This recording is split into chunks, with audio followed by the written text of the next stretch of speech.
بسم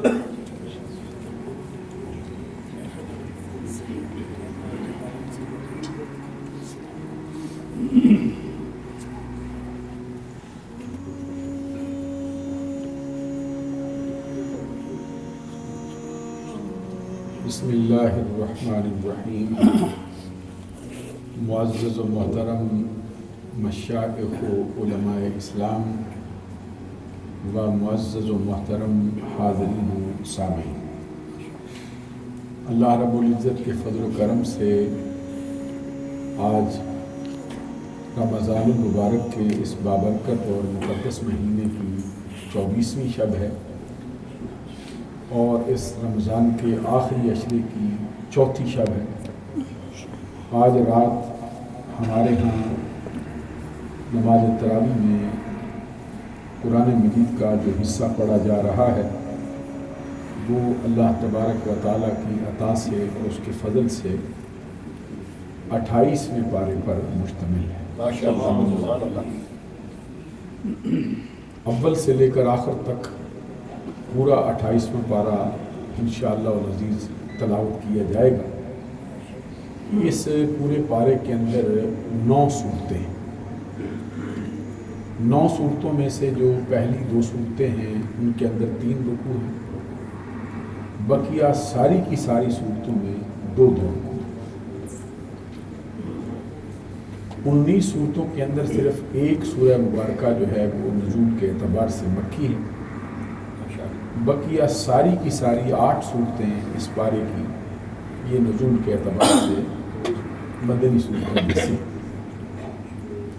سب سے پہلے جو سورہ مبارکہ تلاوت کی جائے گی جو 28ویں پارے کے آغاز میں ہے، اس کے اندر 22 آیات ہیں، 3 رکوعوں پر مشتمل ہے، نزول کے اعتبار سے مدنی صورت ہے۔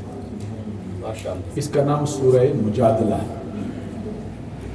اس کی پہلی آیہ کریمہ میں جو لفظ استعمال کیا گیا ہے قد سمع اللہ قول التی تجادلک فی زوجها وتشتکی الی اللہ واللہ یسمع تحاورکما ان اللہ سمیع بصیر۔ سبحان اللہ۔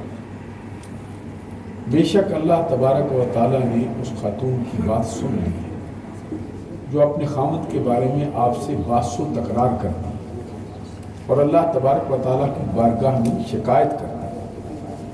واللہ یسمع تحاورکما، اللہ تبارک و تعالیٰ تم دونوں کی بات کو سن رہا ہے۔ اس سے تجادلک سے یہ مجادلہ، اس کا معنی جھگڑا کرنا بھی ہوتا ہے، اس کا معنی بحث و تکرار بھی ہوتا ہے۔ جس طرح یجادلنا فی قوم لوط حضرت ابراہیم علیہ السلام کے لیے استعمال ہوا کہ قوم لوط کے بارے میں ہم سے جھگڑتا ہے، جھگڑنے لگا ہے ان سے قوم لوط کے بارے میں۔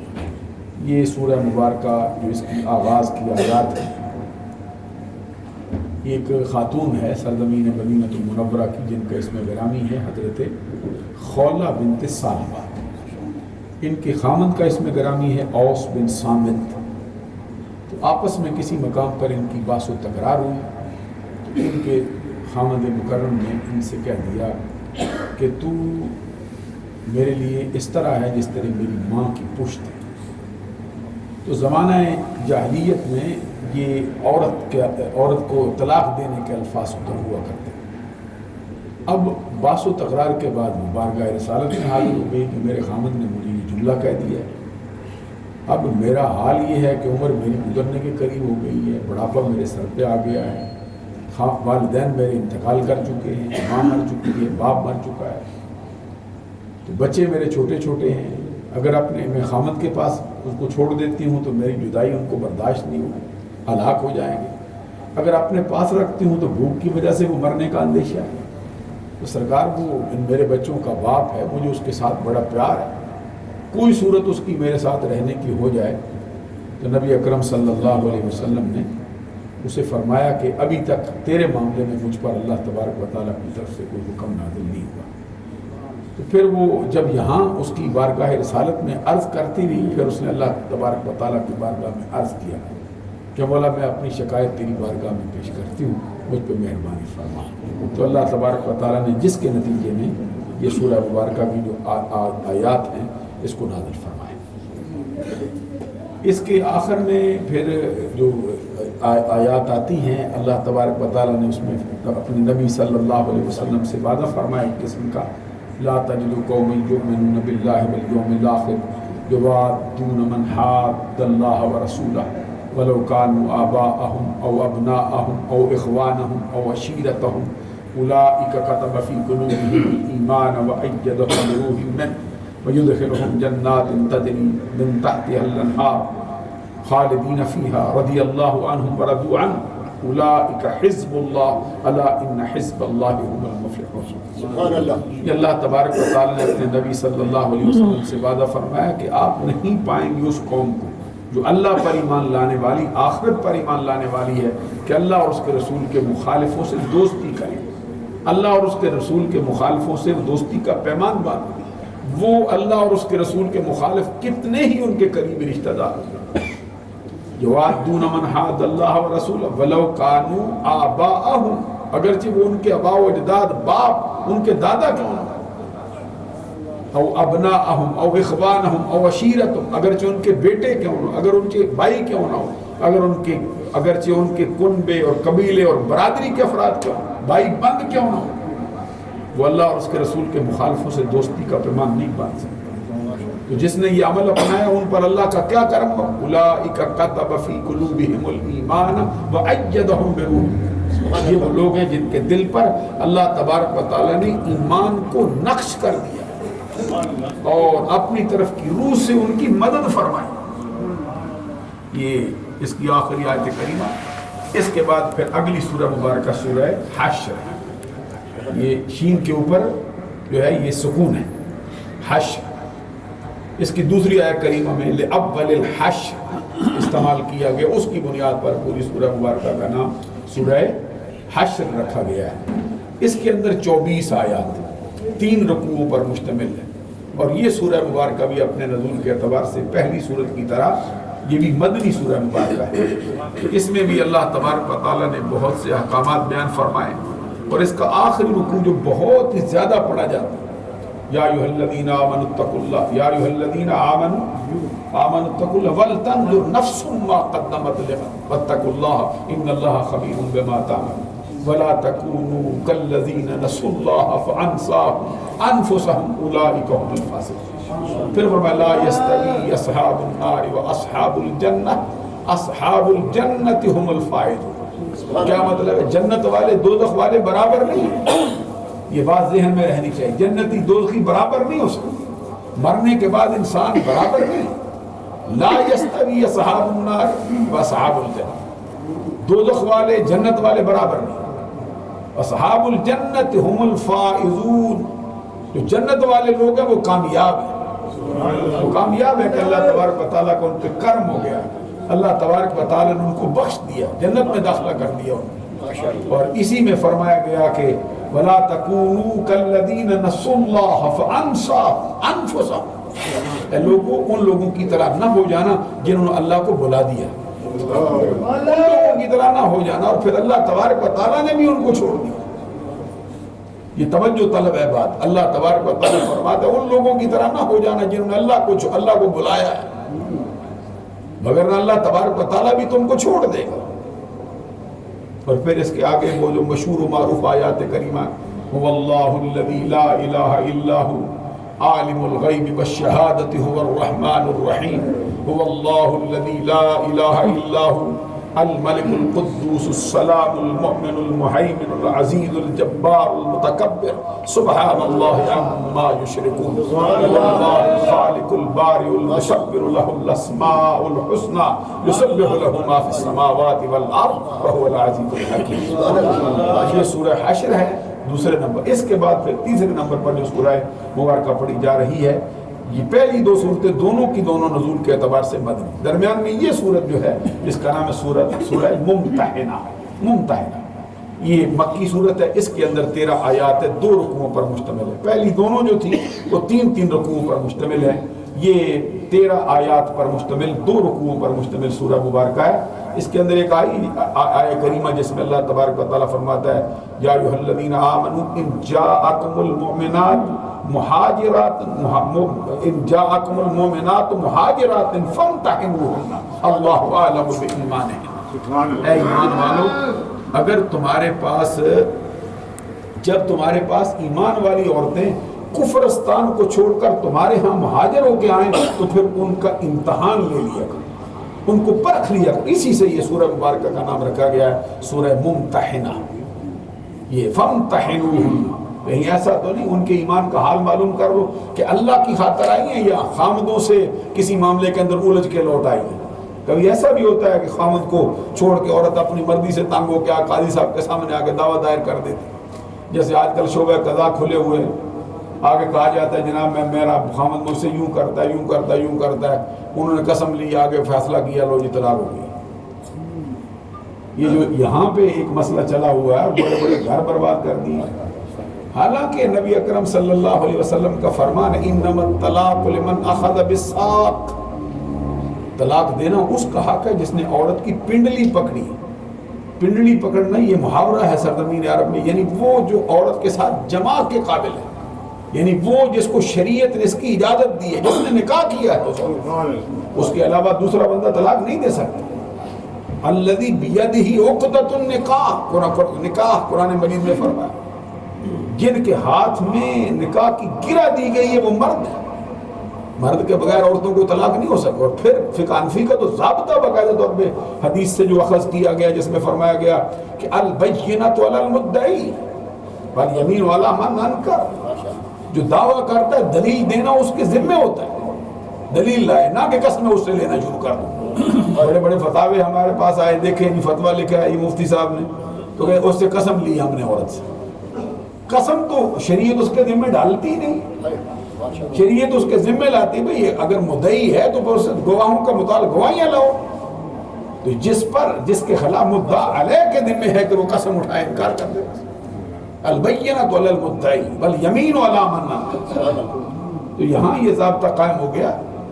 تو عورتیں بعض اوقات ایسا بھی ہوتا ہے بھئی اپنی مرضی سے کسی بات پہ بگڑ گئی ہیں، مزاج ذرا تھوڑا چڑچڑا ہو گیا ہے، خامد سے ناراض ہو گئی ہیں، قاضی صاحب سے آگے کہہ لیے جناب میری طلاق دلواؤ جی، تو انہوں نے ایک دو جھوٹے سچے 3-4 خط لکھ دیے، پتہ نہیں کس پتے پہ لکھ دیے، وہ پہلے تو مانتے ہی نہیں بھئی کہاں کا، اس کا ایڈریس کیا جی پتہ ہی نہیں، معلوم ہی نہیں ہم کو، نمبر کیا جی معلوم ہی نہیں کہ نمبر بدل گیا ہے۔ اچھا نمبر بھی نہیں دیتے ہیں، ایڈریس بھی نہیں دیتے ہیں، ان کی فیس رکھ دیتے ہیں، تو دو ہفتے 4 ہفتے یا 2 ماہ گزرنے کے بعد اس سے طلاق کا سرٹیفکیٹ لے آتے ہیں۔ کھلم کھلا ایک حرام کاری کی طرف لے جایا جا رہا ہے، اور اسلامی معاشرے کو تباہ و برباد کرنے میں اس کا بڑا ہاتھ۔ اللہ تبارک و تعالیٰ سمجھ کی توفیق ہم کو عطا فرمائے۔ تو اس سورہ مبارکہ کا نام جو میں عرض کر رہا تھا سورہ ممتحنہ، اس کے اندر 13 آیات ہیں اور 2 رکوعوں پر مشتمل ہے، اور یہ سورہ مبارکہ صرف ایک ہی صورت ہے پورے 28ویں پارے کے اندر جو نزول کے اعتبار سے مکی۔ اس کے علاوہ بقیہ ساری کی ساری 8 صورتیں نزول کے اعتبار سے مدنی۔ اس کے بعد پھر جو سورہ مبارکہ آتی ہے قرآن مجید کی مشہور و معروف سورہ مبارکہ جس کا نام سورہ صف، سبحان اللہ فرمائیے، صف باندھا جاتا ہے، جیسے صف باندھنا، یہ فرمایا کہ اللہ تبارک و تعالیٰ کو ان لوگوں سے محبت جو صف باندھ کر لڑتے ہیں، ان مجاہدوں سے محبت ہے۔ اللہ صفن کانہم بنیان مرصوص، اس طرح صف باندھ کے لڑتے ہیں جیسے کہ وہ سیسا پلائی ہوئی دیوار جس کو کوئی توڑ نہیں سکتا، اس سے یہ لفظ نکالا گیا، اور اس سورہ مبارکہ کا نام جو ہے وہ سورہ صف رکھا گیا۔ نزول کے اعتبار سے مدنی صورت ہے، اور اس کے اندر جو ہے وہ 13 آیات ہیں۔ اس میں یہ پہلی جو اس کی آیت کریمہ دوسری آتی جس میں فرمایا یا ایھا الذین آمنوا لما تقولون ما لا تفعلون کبر مقتا عند اللہ ان تقولوا ما لا تفعلون، اے ایمان والو تم وہ بات کیوں کہتے ہو جس پہ عمل نہیں کرتے۔ ذرا غور فرمائی، یہ تنبیہ کی گئی، تم وہ بات کیوں کہتے ہو جس پہ خود عمل پیرا نہیں ہوتا۔ اللہ تبارک و تعالیٰ کے ہاں یہ بات انتہائی ناپسندیدہ ہے، انتہائی ناراضگی کی بات ہے کہ تم وہ کہو جو کرتے نہیں۔ سورہ بقرہ میں فرمایا گیا تأمرون الناس بالبر وتنسون انفسکم وانتم تتلون الکتاب افلا تعقلون، لوگوں کو حکم دیتے ہو نیکی کا، جب اپنی بات آئے بھول جاتے ہو۔ اپنے اپنے گریبان میں جھانکنے کی اشد ترین ضرورت ہے، لوگوں کو نیکی کا حکم دیا جا رہا ہے، اوروں کو نصیحت، خود میاں فضیحت، یہ اردو زبان کی بڑی مثل ہے کہ اوروں کو نصیحت کرتا پھرتا ہے، اپنے آپ کی خبر ہی نہیں میں کیا ہو رہا ہے۔ تو یہ ہے اتامرون الناس بالبر وتنسون انفسکم وانتم تتلون الکتاب افلا تعقلون، کیا تم لوگوں کو حکم دیتے ہو نیکی کا، اپنی بات آئے بھول جاتے ہو؟ یہ توجہ طلب ہے، انتہائی اہم بات ہے۔ اور فرمایا کبر مقتا عند اللہ وان تقولوا ما لا تفعلون، اللہ تبارک و تعالیٰ کے ہاں یہ بات انتہائی ناراضگی اور انتہائی غصے کی بات ہے کہ تم وہ کہو جو کرتے نہیں۔ ادھر فرمایا افلا تعقلون، کیا تم سمجھتے نہیں کہ دوسروں کو نصیحت کرتا پھرتا یہ کر یہ کر یہ کر یہ کر، تو اپنے آپ کو دیکھتا نہیں، اپنے گریبان میں جانتا نہیں۔ اس کے بعد پھر ایک اور سورہ مبارکہ مشہور و معروف، اسی سورہ مبارکہ میں آپ کو سناتا رہتا ہوں اکثر، عیسیٰ روح اللہ کلمۃ اللہ کا تذکرہ سورہ صف میں آیا ہوا، جس میں سرکار کی خوشخبری سنائی۔ اب غور فرمائیے اس کی ہستی کی آمد کا، اس کی ہستی کا آنا کتنا اونچا ہے کہ جن کے آنے سے پہلے نبیوں کو مامور کیا ہے کہ ان کی آمد کے ڈنڈے بجاتے ہیں۔ کبھی حضرت ابراہیم علیہ السلام ان کی آمد کی دعا مانگ رہے ربنا وابعث فیہم رسولا، کبھی حضرت عیسیٰ روح اللہ کلمۃ اللہ کہہ رہے ہیں ومبشرا برسول یاتی من بعد اسمہ احمد، حالانکہ خود رسول ہے، خود نبی ہے، خود پیغمبر ہے، خود صاحب کتاب ہے۔ اللہ تبارک و تعالیٰ نے کتنا مرتبہ عطا فرما دیا، مردے زندہ کرتے ہیں، نبینا مادر زادندوں کو شفا دیتے ہیں، اور کوڑ کے مریضوں کو شفا دیتے ہیں، غیب کی خبریں عطا کرتے ہیں۔ ان کا حال یہ ہے کہ وہ مٹی کی مٹھی پکڑ کر جس پرندے کی شکل میں چاہیں تبدیل کر کے پھونک مارے، اللہ کے حکم سے پرندہ بن کے اڑ جاتا ہے۔ اتنا مرتبہ ماں کی گود میں کلام کیا پہلے دن، اتنا لمبا کلام، انی عبداللہ آتانی الکتاب وجعلنی نبیا وجعلنی مبارکا اینما کنت واوصانی بالصلاۃ والزکاۃ ما دمت حیا۔ جس کا اتنا شان ہو اس کو مامور کیا گیا ہے کہ میرے محبوب کی آمد کا تذکرہ سنائے۔ حضرت ابراہیم خلیل اللہ علیہ السلام جنہوں نے بیٹے کے گلے پہ چھری چلائی، جنہوں دہکتی آگ کے شعلوں کے اندر بلا خوف و خطر چھلانگ لگائی، جنہوں نے بے آب و گیا ریگستان کی وادی میں دودھ پیتا بلکتا بچہ جوان بیوی کو چھوڑ دیا، اللہ تبارک و تعالیٰ کی خاطر کئی مرتبہ ہجرت سے مالا مال ہوئے۔ خود رب ذوالجلال نے فرمایا اذ ابتلى ابراہیم ربہ بکلمات فاتمہن، ابراہیم اس شان کا مالک ہے کہ اس کے رب نے جب بھی اس کو آزمایا ہے آزمائش میں پورا ہوا، اور آزمائش میں کامیابی کا صحرا اس کے سر پہ باندھا گیا ہے۔ جب ابراہیم جولی پھیلاتے کہتا ربنا وابعث فیہم رسولا، اے ہمارے رب اس رسول کو مبعوث فرما، اس کو مبعوث فرما۔ کیسی بات ہے کہ جن کی آمد کے تذکرے اس کے آنے سے پہلے کیے جا رہے ہیں، وہ کیا ہستی۔ یہ محمد بخش عارف کھڑی نے بھی بڑا خوبصورت جملہ بولا ہے، جس میں وہ فرماتے ہیں موسیٰ خضر نکی بنا دے اگے پجن راہی، موسیٰ خضر نکی بنا دے اگے پجن راہی، او سلطان محمد والی مرسل ہور سپاہی، عیسیٰ خاکونا دے دردی گن تیمم کردہ، تائیوں دست مبارک اس دا شافی ہر درد ہے۔ کیسا مسئلہ ہے ان کا، کیا بات اللہ تبارک و تعالیٰ نے ان کو عطا فرمائی۔ یہ سورہ صف میں ان کا تذکرہ حضرت عیسیٰ روح اللہ کلمۃ اللہ کی زبان پر۔ پھر اس کے بعد سورہ جمعہ، یہ اس کے اندر آیا یا ایھا الذین آمنوا اذا نودی للصلاۃ من یوم الجمعہ، اے ایمان والو جب تم کو جمعہ کے لیے آواز دی جائے، فاسعوا الی ذکر اللہ، اللہ تبارک و تعالیٰ کے ذکر کی طرف دوڑ پڑو، وذروا البیع، خرید و فروخت چھوڑو۔ جب جمعہ کی اذان ہو گئی اب خرید و فروخت کرنا جائز نہیں رہا، حرام ہو گیا، دوڑ آؤ بس، نماز اذان ہو گئی، آواز دی گئی، سارے کام کاج چھوڑ کے اللہ تبارک و تعالیٰ کے ذکر کی طرف۔ آگے فرمایا فَإِذَا قُضِيَتِ الصَّلَاةُ فَانتَشِرُوا فِي الْأَرْضِ، جب نماز ادا کر چکو، پڑھ چکو، اب پھر زمین پہ پھیل جاؤ، اجازت ہے تمہیں۔ یہ جو امر کیا گیا ہے یہ امر وجوب کے لیے نہیں، یہ امر عبادت کے لیے رکھا گیا۔ پہلا امر جو کیا گیا نودی للصلاۃ من یوم الجمعہ فسعوا کے اندر جو امر ہے یہ وجوب کے لیے، یہ جو ہے فانتشروا فی الارض یہ امر اباحت کے لیے، یہ صرف جائز ہے، اس کا معنی نہیں میں مسجد میں ٹھہر نہیں سکتے، ٹھہر کے اگر سلام پڑھنا چاہو تمہاری مرضی، ٹھہر کے کبھی اور آگے اپنی نمازیں ادا کرنا چاہو اور قرآن پاک کی تلاوت کرنا چاہو تمہاری مرضی۔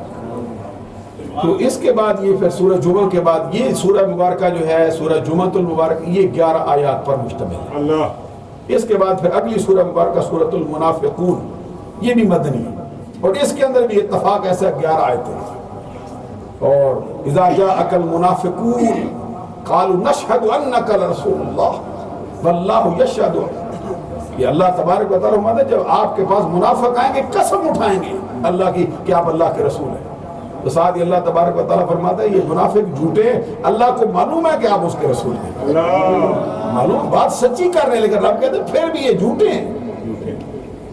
کیا مطلب ہے؟ دل میں تو یہ ٹکی نہیں بات ان کے کہ نبی کو ماننا، اوپر سے قسمیں اٹھاتے جا رہے ہیں۔